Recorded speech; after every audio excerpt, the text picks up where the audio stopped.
Madhya Pradesh jail नियम 1968, इसके बारे में विधान का उद्देश्य जेल की व्यवस्था को सुव्यवस्थित करने और बंदियों के अधिकारों की रक्षा करने के लिए बनाए गए नियम हैं।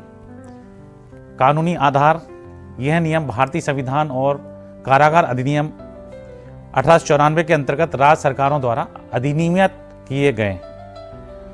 प्रशासनिक संरचना: जेल अधीक्षक, जेलर, वार्डन जैसे अधिकारियों की भूमिकाएं स्पष्ट रूप से परिभाषित की गई है।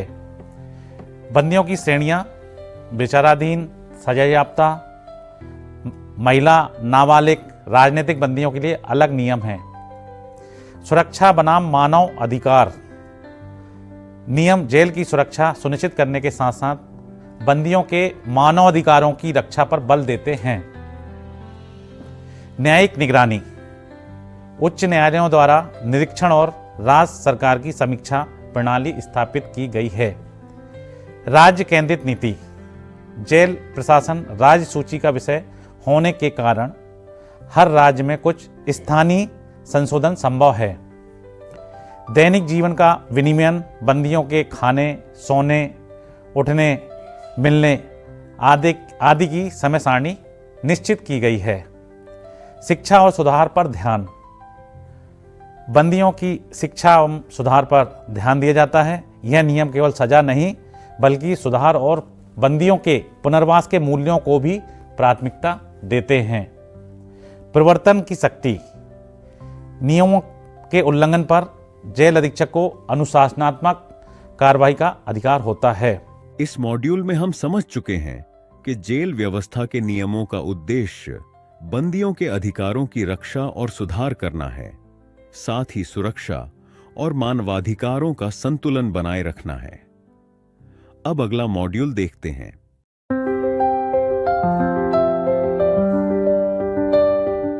इस पाठ्यक्रम को पूरा करने के बाद आप जेल संचालन के उद्देश्यों और महत्व को गहराई से समझ पाएंगे। इस पाठ्यक्रम से आप सीखेंगे जेल संचालन का मुख्य उद्देश्य क्या है, कैसे जेलें समाज में सुधार और पुनर्वास की भूमिका निभाती है, कैसे एक प्रभावी जेल प्रणाली समाज में कानून और व्यवस्था बनाए रखने में सहायक होती है। पाठ्यक्रम रूपरेखा मॉड्यूल 1 मध्य प्रदेश जेल नियम 1968। परिचय: जेल नियमों का उद्देश्य बंदियों के अधिकारों और सुधार की रक्षा है। मॉड्यूल 2 कैदियों के अधिकार: बंदियों को मानवाधिकार, स्वास्थ्य, पोषण, शिक्षा और न्यायिक सहायता मिलती है। मॉड्यूल 3 जेल अनुशासन: जेल में अनुशासन बनाए रखने के लिए नियमों का पालन जरूरी है। मॉड्यूल 4 बंदियों के कार्य और श्रम व्यवस्था: बंदियों को काम करने का अधिकार और जिम्मेदारी दी जाती है। मॉड्यूल 5 शिक्षा, सुधार और पुनर्वास: बंदियों के सुधार, शिक्षा और कौशल विकास पर ध्यान दिया जाता है। मॉड्यूल 6 मुलाकात, इनकमिंग टेलीफोन सुविधा, ई मुलाकात और पत्र व्यवहार की व्यवस्था: बंदियों को मुलाकात और पत्र व्यवहार की सुविधा दी जाती है। मॉड्यूल 7 अनुशासन और दंड व्यवस्था: नियमों का उल्लंघन करने पर दंड दिए जाते हैं, सुधार के लिए।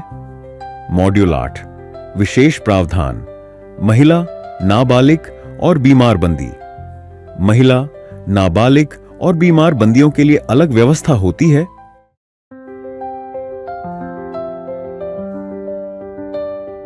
कैदियों के अधिकार: मानवाधिकार की गारंटी हर बंदी को गरिमामय व्यवहार और जीवन की मूलभूत आवश्यकताओं का अधिकार देता है। स्वास्थ्य सेवाएं: बंदियों का नियमित मेडिकल चेकअप, आपातकालीन चिकित्सा, मानसिक स्वास्थ्य देखभाल उपलब्ध कराई जाती है। इसके लिए जेलों में डॉक्टर होते हैं, कंपाउंडर होते हैं, फार्मासिस्ट होते हैं, मेल नर्स होते हैं, जिनको बंदियों को समय समय पर इनकी जांच की जाती है एवं उपचार प्रदान किया जाता है। पोषण और आहार: वैज्ञानिक मानकों पर आधारित भोजन दिनचर्या सुनिश्चित की जाती है। धार्मिक भोजन विकल्प भी संभव है। वस्त्र और आवश्यक सामग्री: मौसम और स्थिति के अनुसार वस्त्र, चादर, टूथब्रश, साबुन आदि दिए जाते हैं। पत्राचार और संपर्क। बंदी अपने परिजनों और वकील के पत्र द्वारा और सीमित मुलाकातों के माध्यम से अपने परिजनों से संपर्क कर सकते हैं। न्यायिक सहायता का अधिकार। बंदियों को मुफ्त कानूनी सहायता लीगल एड प्राप्त करने का भी अधिकार प्राप्त है। धार्मिक स्वतंत्रता। बंदी अपनी आस्था के अनुसार पूजा पाठ या धार्मिक प्रथाएं जेल में निभा सकते हैं। शिक्षा का अधिकार।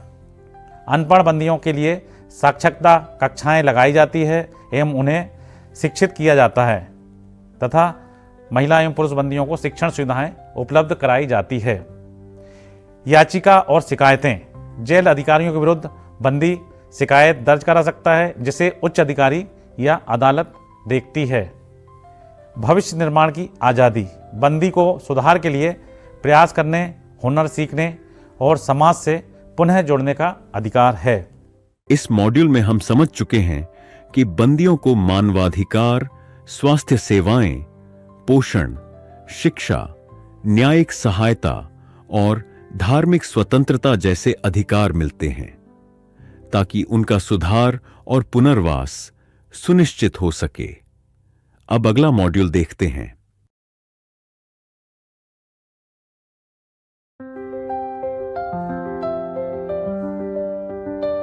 जेल अनुशासन। अनुशासन के नियम स्पष्टतः बंदियों के लिए दैनिक गतिविधियों जैसे उठने, काम करने, भोजन करने, सोने के समय का स्पष्ट निर्धारण किया गया है जिससे जेल में सुव्यवस्था बनी रहे। उल्लंघन पर दंड। यदि बंदी किसी नियमों का उल्लंघन करता है तो उसे उल्लंघन किए जाने पर चेतावनी, पृथकवास, मुलाकात में कटौती जैसे दंड दिए जा सकते हैं ताकि जेल में अनुशासन बना रहे। जेल अधीक्षक की भूमिका। जेल अधीक्षक जेल के समय प्रशासन और अनुशासन बनाए रखने के लिए उत्तरदायी होते हैं और उल्लंघनों पर निर्णय लेने के अधिकार रखते हैं। वार्डन और स्टाफ का नियंत्रण। वार्डन और अन्य स्टाफ सदस्यों का कार्य बंदियों पर सूक्ष्मतापूर्वक निगरानी रखना और वे सुरक्षापूर्वक जेल में रहें, वे नियमों का पालन करते रहें। अनुशासनात्मक सुनवाई। किसी भी दंड के पहले बंदी को अपनी बात रखने का अवसर दिया जाता है जिससे न्याय संगत प्रक्रिया सुनिश्चित की जा सके। बाहरी हस्तक्षेप की मनाही। जेल के आंतरिक मामलों में बाहरी व्यक्तियों या संगठनों का हस्तक्षेप निषिद्ध है ताकि प्रशासन स्वतंत्र रूप से कार्य कर सके। नियम पुस्तिका उपलब्ध कराना। बंदियों को जेल नियमों की पुस्तिका प्रदान की जाती है ताकि वे अपने अधिकारों और कर्तव्यों से अवगत रहें। गंभीर अपराधों पर विशेषतः निगरानी। हिंसक प्रवृत्ति या भागने की कोशिश करने वाले बंदियों पर विशेष ध्यान रखा जाता है जिससे सुरक्षा सुनिश्चित हो सके। जेल में अशांति फैलाना अपराध है। जेल में दंगे या विद्रोह करना गंभीर अपराध है और इसके लिए कठोर दंड के प्रावधान है। शिष्टाचार और व्यवहार। बंदियों से अपेक्षा की जाती है कि वे एक दूसरे और स्टाफ के साथ सम्मानजनक व्यवहार करें जिससे सकारात्मक वातावरण बना रहे। इस मॉड्यूल में हम समझ चुके हैं कि जेल में अनुशासन बनाए रखने के लिए नियमों का पालन जरूरी है जिसमें दंड, स्टाफ की भूमिका और बंदियों के शिष्टाचार को प्राथमिकता दी जाती है। अब अगला मॉड्यूल देखते हैं।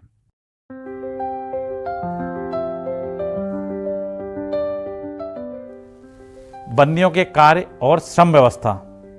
काम की अनिवार्यता। सजायाफ्ता बंदियों को अनिवार्य रूप से कार्य करना होता है जबकि विचारण बंदियों के लिए यह वैकल्पिक होता है। काम का प्रकार। सिलाई, बढ़ईगिरी, सफाई, बागवानी, रसोई, जेल निर्माण आदि में बंदियों को लगाया जाता है। स्वास्थ्य के अनुसार कार्य। बंदी के स्वास्थ्य और शारीरिक क्षमता को ध्यान में रखते हुए कार्य आवंटित किया जाता है ताकि वे सक्षमतापूर्वक अपने कार्य कर सकें। महिला और नाबालिगों के लिए विशेषतः कार्य उनके लिए हल्के और सुरक्षित कार्य सुनिश्चित निर्धारित किए गए हैं। काम के घंटे सामान्यतः 6 से 8 घंटे कार्य बंदियों से कराया जाता है, जिसमें विश्राम और भोजन का समय शामिल होता है। प्रशिक्षण का अवसर, कुछ कार्यों में बंदियों को प्रशिक्षण भी दिया जाता है, जिससे उनके पुनर्वास में सहायता मिलती है। पारिश्रमिक और प्रोत्साहन, काम करने वाले बंदियों को निर्धारित दर पर पारिश्रमिक राशि दी जाती है, जिससे वे जेल से रिहा होने के पश्चात अपना रोजगार स्वयं प्राप्त कर सकें। काम में अनुशासन, समय की पाबंदी, ईमानदारी और आदेशों का पालन अनिवार्य होता है। कार्य न करने वाले पर दंड, अनुचित कारणों से काम से मना करने पर अनुशासनात्मक कार्रवाई की जाती है। पुनर्वास की दिशा में कदम, श्रम को केवल दंड नहीं बल्कि सुधार और कौशल विकास के अवसर के रूप में देखा जाता है। इस मॉड्यूल में हम समझ चुके हैं कि बंदियों को काम करने का अधिकार और जिम्मेदारी दी जाती है, जिससे उनके सुधार और कौशल विकास में मदद मिलती है और इसके लिए पारिश्रमिक और अनुशासन सुनिश्चित किया जाता है। अब अगला मॉड्यूल देखते हैं।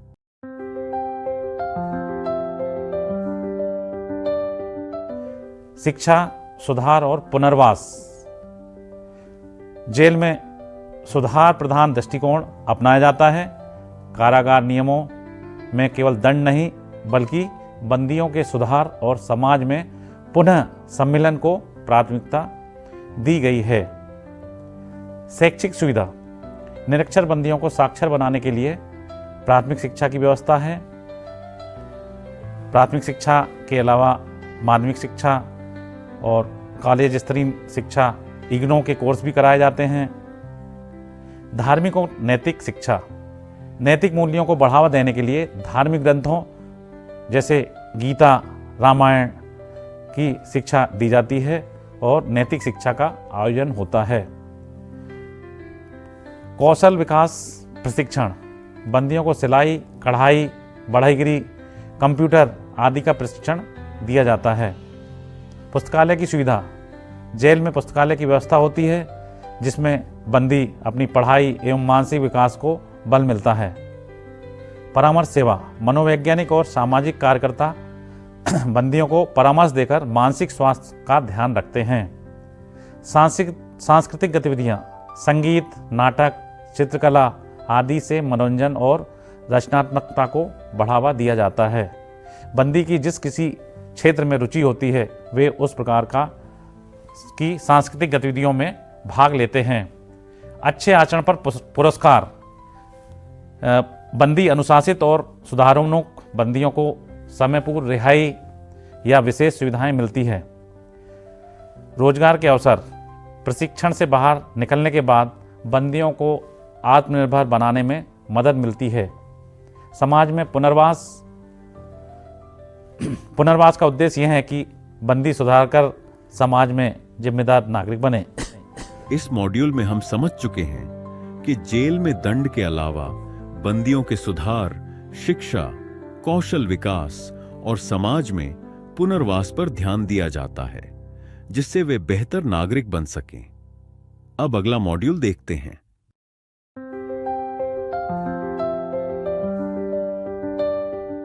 मुलाकात, इनकमिंग टेलीफोन सुविधा, ई मुलाकात और पत्र व्यवहार की सुविधा।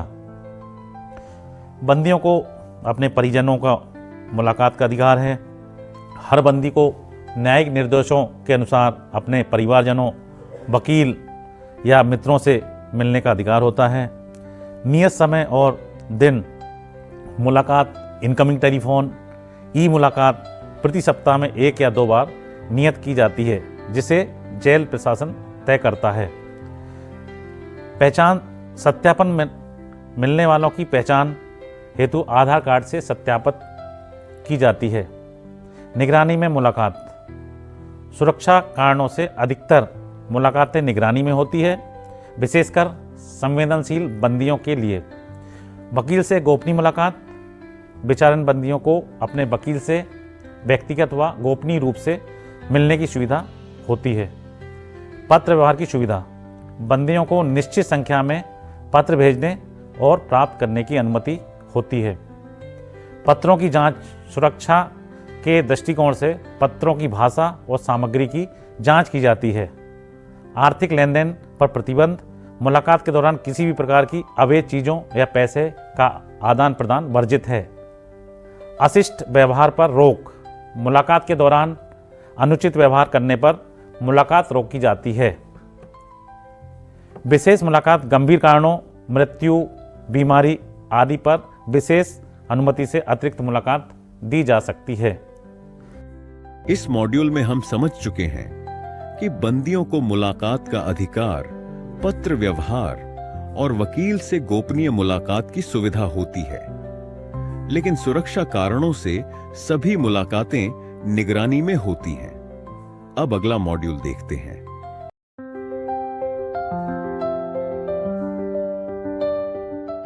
अनुशासन और दंड व्यवस्था।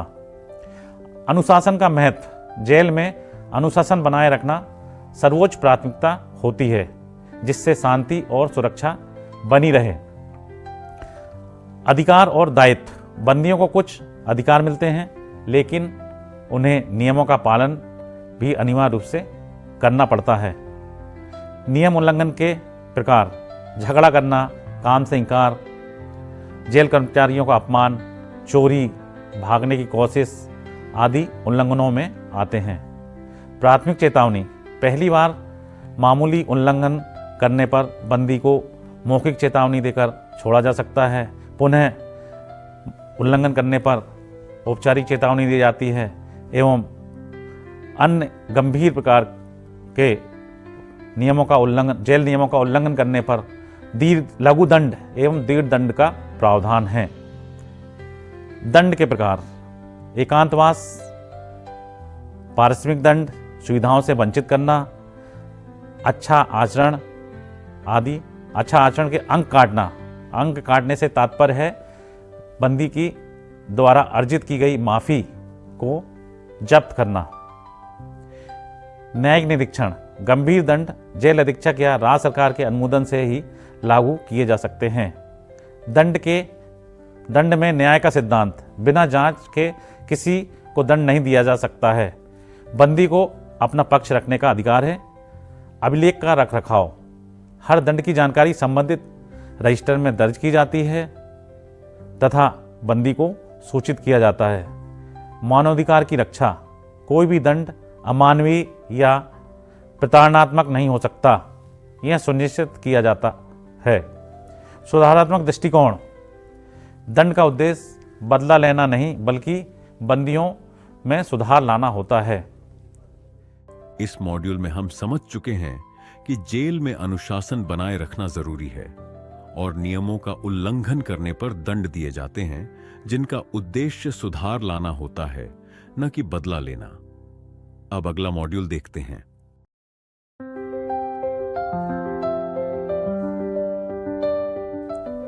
विशेष प्रावधान, महिला, नाबालिग और बीमार बंदी।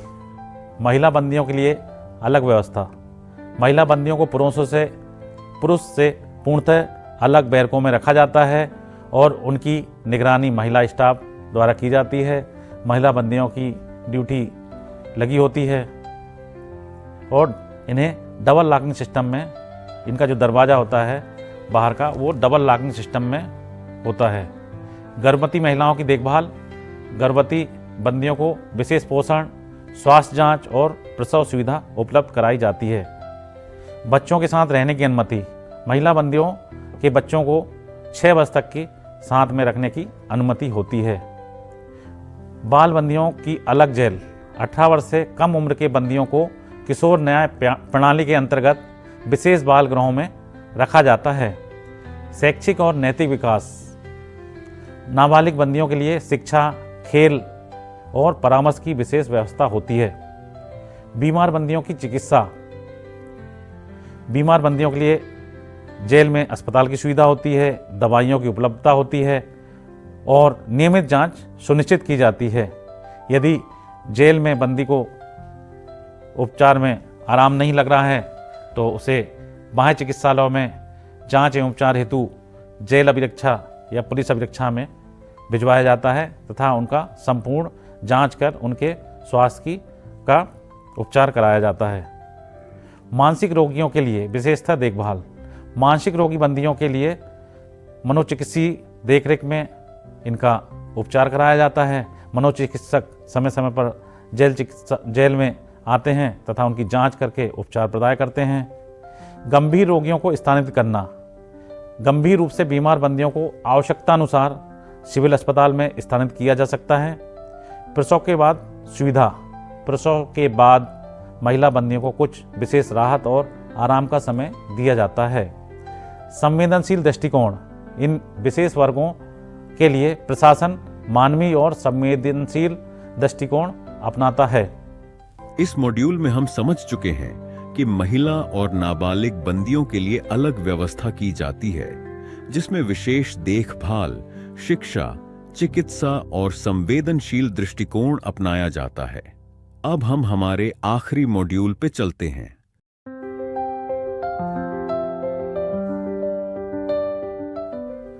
दोस्तों, साथियों, ये मेरा आज का टॉपिक था और ये मध्य प्रदेश में जेलों का संचालन, बंदियों की दैनिक क्रियाएं एवं प्रक्रियाओं पर मेरे द्वारा बतलाया गया। आशा है ये जानकारी आपके लिए उपयोगी सिद्ध होगी। इसी विषय पर हमने एक प्रश्नोत्तरी भी आपके लिए तैयार की है। आप उन प्रश्नों का उत्तर दीजिए। उत्तर देने के बाद आपको एक प्रमाण पत्र प्राप्त होगा जो आपके लिए उपयोगी सिद्ध होगा। धन्यवाद। नमस्कार। इस कोर्स से हमने ये सीखा, भारतीय जेल प्रणाली का इतिहास और विकास विभिन्न अवधियों में हुआ है। उच्च सुरक्षा जेलें आतंकवाद, संगठित अपराध और जेल से फरारी को रोकने के लिए जरूरी है।